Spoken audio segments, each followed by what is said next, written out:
आज चंडीगढ़ सेक्टर 17 में हिंदू संगठनों के विशाल रोष प्रदर्शन ने सबका ध्यान खींचा है। अब समय आ गया है कि हिंदुओं को अपने अधिकारों के लिए खड़ा होना होगा और एकजुट होकर अपने अल्पसंख्यक समुदाय का समर्थन करना होगा। बांग्लादेश में हिंदू अल्पसंख्यकों की सुरक्षा और उनके धार्मिक स्थलों की रक्षा के लिए भारतीय सरकार का सक्रियता से कदम उठाना आवश्यक है। ये आंदोलन केवल जागरूकता नहीं बल्कि एक संवेदनशीलता की भी स्थापना कर रहा है। अगर हम एकजुट होकर खड़े नहीं हुए तो बांग्लादेश के इस्लामवादी गढ़ बनने के परिणाम हमारे लिए घातक हो सकते हैं।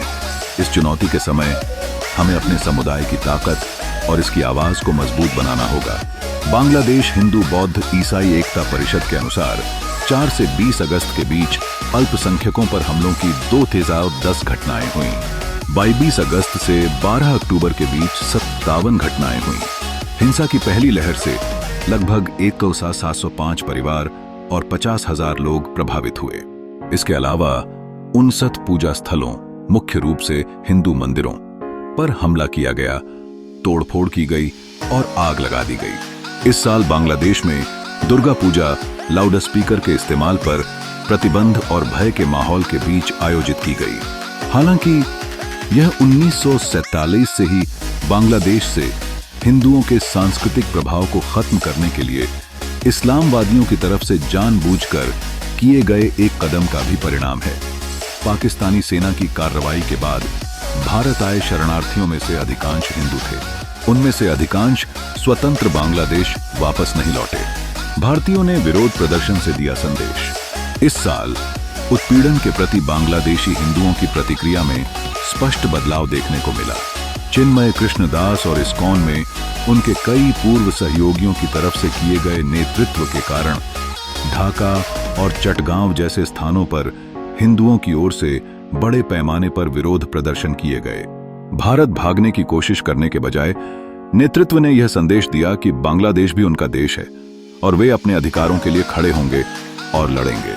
इसने हिंदू समुदाय को उन लोगों के साथ सीधे संघर्ष में खड़ा कर दिया है जो हिंदू मुक्त पूर्वी पाकिस्तान के मूल पाकिस्तानी डिजाइन को पूरा करना चाहते हैं।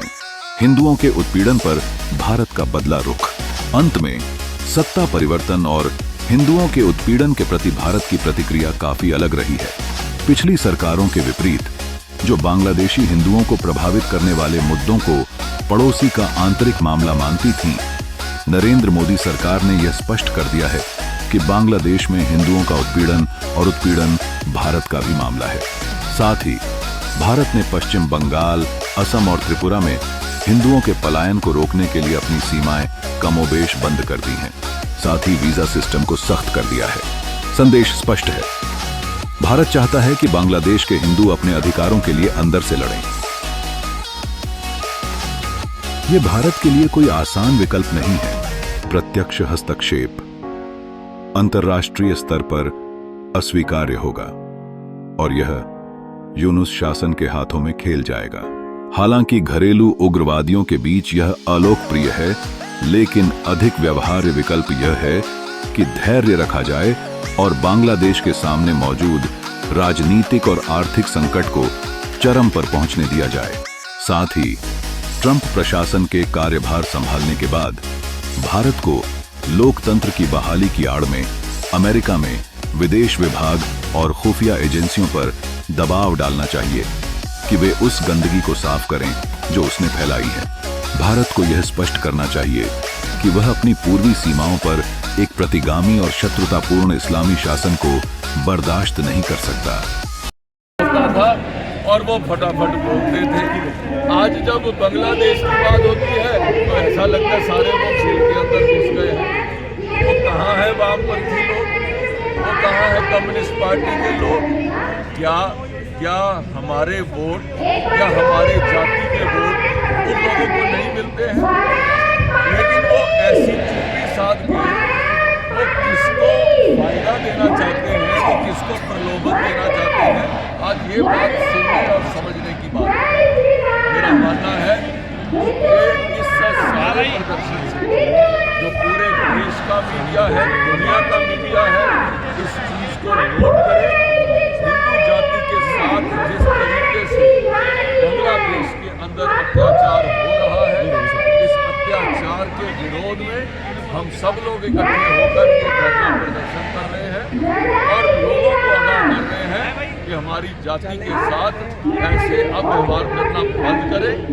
आज हम सब लोग इकट्ठे हैं और हम सब जातियों में जो बात करते हैं उससे भी ऊपर उठकर जैसे जो कटेंगे तो कटेंगे, ये जो वाक्य है वो चरितार्थ हो रहा है और सारे लोग, सारी जातियां जो है वो इकट्ठे होकर बांग्लादेश के हिंदुओं के लिए अपनी आवाज़ को जागृत करने के लिए आज एकत्रित हुए हैं।